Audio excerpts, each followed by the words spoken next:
அனைவருக்கு வணக்கம். மகா கல்யாணம் டுடே எபிசோட். இந்த இடத்துல ரொம்ப குழப்பத்தில் இருக்காங்க ஐஸ்வர்யா. அக்கா என்னாச்சுக்கா, ஏன் ஒரு மாதிரி இருக்குன்றாங்க. அந்த கௌதம் ரொம்ப நல்லவன் நினைச்சிட்டு இருந்தேன். ஆனா மகா, அந்த கௌதம் நம்ம நினைக்கிற மாதிரி இல்லை. எந்த அளவுக்கு வேலைகளை பண்ணிக்கிட்டு இருக்காரு தெரியுமா? என்னக்கா சொல்லிட்டு இருக்கா அப்படின்னு பிறகு நடந்த எல்லா விஷயங்களுமே சொல்றாங்க. அதை கேட்ட உடனே அக்கா, என்னக்கா கௌதம் இப்படி எல்லாம் பண்ணிக்கிட்டு இருக்காரு? ஆமா மகா, நான் பல முறை அவருக்கு சொல்லிட்டு இருக்கேன். ஆனா அவர் என்னுடைய பேச்சை கேட்கறதா இல்லை. இப்ப பார்த்தீங்கன்னா இந்த மாதிரி விஷயங்களை பண்ணிக்கிட்டு இருக்காங்க. சரிக்கா, நீ பெருசா அதை நினைச்சு கவலைப்பட வேண்டான்றாங்க. நான் என்ன பண்றது, எனக்கு கஷ்டமா தான் இருக்கு. நான் கிட்ட ஒரு விஷயத்த சொல்லலான்னு வந்தேன்க்கா. ஆனா நீ இப்படி ஒரு கஷ்டத்துல இருக்கும் போது சரிக்கா நான் சொல்லலை, என்ன விஷயன்றத சொல்லணும்னே. அக்கா, சூர்யாவை இது மாதிரி நான் திட்டிட்டேன்க்கா. ஆனாலே அவர் ஏத்துக்க முடியல, உன்னை புரிஞ்சுக்கவே முடியல. அவர் மேல அந்த அளவுக்கு பாசத்தையும் காமிக்கிற, அவரை வெளியும் கொண்டு வர, அப்புறம் உனக்கு என்னடி ஆயிடுதுன்றாங்க.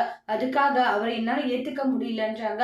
ஆனா இவ்வளவு பிரச்சனை காரணம் யாருன்றதை கண்டுபிடிக்கணும்க்கா. அது ஒரு பக்கம் இருந்தாலையும் நம்ம எப்படியாச்சும் அம்மா அப்பாவுக்கு உதவி செய்யணும். நல்ல ஒரு வேலையை தேடி அந்த வேலைக்கு போய் நம்ம அம்மா அப்பாவுக்கு அந்த சம்பாரிச்சு கொடுக்கலான்னு இருக்க. சூப்பர் தான் மகா உன்னோட பிளான். கண்டிப்பா நம்ம அது மாதிரியே செய்யலாம் அப்படின்ட்டு அவங்க ரெண்டு பேருமே பிளான் பண்ணிக்கிட்டு இருக்காங்க. அதுக்கப்புறம் ராஜலட்சுமியும் டேப்லெட் போட்டாங்களா இல்லையான்ட்டு உள்ள போறாங்க. அத்தை, நீங்க டேப்லெட் போட்டுக்கிட்டீங்களா? ஆனா போட்டுக்கணும். சாரி அத்தை, ஞாபகங்கள் எடுத்து வச்சுட்டு போனேன். இருக்கட்டும்ன்றாங்க. மகா, நீ சூரிய கிட்ட பேசிட்டு இருந்த போது நான் எதிர்ச்சி வரும்போது கேட்டேன். இங்க பாருமா, சூரியர் தப்பு பண்ணிருக்கலாம், அதுக்காக அவனுக்கு ஏத்துக்காத போகாதுமா. அத்தை, கண்டிப்பா அவர் தப்பு பண்ணலன்றதை நிரூபிக்கிட்டோம், நான் ஏத்துக்கிறேன். நான் இது மாதிரி ஒரு விஷயம் என்னுடைய கல்யாணத்துல நடக்கும் போது நீங்களும் அதே மாதிரி தானே அத்தை பண்ணீங்க. இப்ப நான் பண்றேன், அவ்வளவுதான் அத்தை. ஆனா கண்டிப்பா சூரிய மேல தப்பு இல்லைன்னு ஏத்துப்பானே. என் புருஷனும் என்னையும் இது மாதிரி பண்ணவங்களை கண்டிப்பா நான் சும்மா விட மாட்டேன்னு சொல்லிட்டு போறாங்க.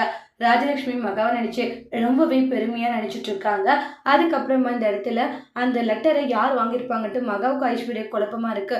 போஸ்டர் வர வச்சு யார் என்னன்னு கேட்கவும் கௌதமுடைய போட்டோ காமிச்சு, ஆமா இவர் தான் விஜய்னு சொல்லிட்டு வாங்கினாரோன்னு. இதுக்கெல்லாம் காரணம் அப்போ கௌதமும் சித்ராவும் மகாவும் ஐஸ்வர்யாவும் தெரிஞ்சுக்கிறாங்க. அவங்கள சும்மா விடக்கூடாதுன்னு நினைக்கிறாங்க. அதுக்கப்புறமா இங்க பாருடா, பிரபாவை நல்லா பார்த்துக்கணுன்ட்டு விஜய் கிட்ட அட்வைஸ் பண்ணிக்கிட்டு இருக்காங்க சூர்யா. அதோட இந்த எபிசோட் முடிச்சிருக்காங்க. தேங்க்யூ.